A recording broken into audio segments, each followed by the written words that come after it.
বৃষ্টির মধ্যে আজকে আমি বেরিয়েছি আমাদের এখানে স্যাক্রামেন্টোতে বা উত্তর ক্যালিফোর্নিয়াতে পুরো রিভার ইভেন্ট চলছে, প্যাসিফিক রিভার ইভেন্ট। মনসুনের মতনই এটা, শীতকালে হয়। এই অক্টোবরের শেষ থেকে শুরু হয়, November, December, January, February, March end অবধি চলে। এপ্রিলও কিছুটা এক্সটেন্ড করে। এই 3-4 দিন ধরে একদম টানা বৃষ্টি পড়বে। যেমন আজকে আমাদের এখানে দেখুন প্রচণ্ড বৃষ্টি, ঝড় চলছে।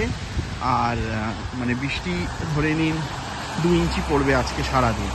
কালকে অল্প পড়বে, কালকে দুপুর থেকে রোদ, আবার শনিবার, আবার রোববার, এই নেক্সট উইকে পুরোটাই বৃষ্টি হবে। তো সেটা একটা বড় প্রশ্ন যে এই বৃষ্টির মধ্যে এটা বৃষ্টি বেশ হচ্ছে এবং বৃষ্টিটা খুব ভালো এখানে, কারণ খরা মানে 23 অবধি প্রচুর, 22 অবধি খরা হয়েছিল, তখন এই সময় বৃষ্টিটা একেবারেই পড়েনি ক্যালিফোর্নিয়াতে 4 বছর। এই তারপরে 22-23, 24, আপনাদের 23-24, এবার 24-25, তারপরে এখন 25-26, এই সময় এবার ভালোই বৃষ্টি পড়ছে। আশা করছি এরকম আরও ভালো বৃষ্টি পড়বে, খরাটা হয়ে যাবে। ঠিক আছে।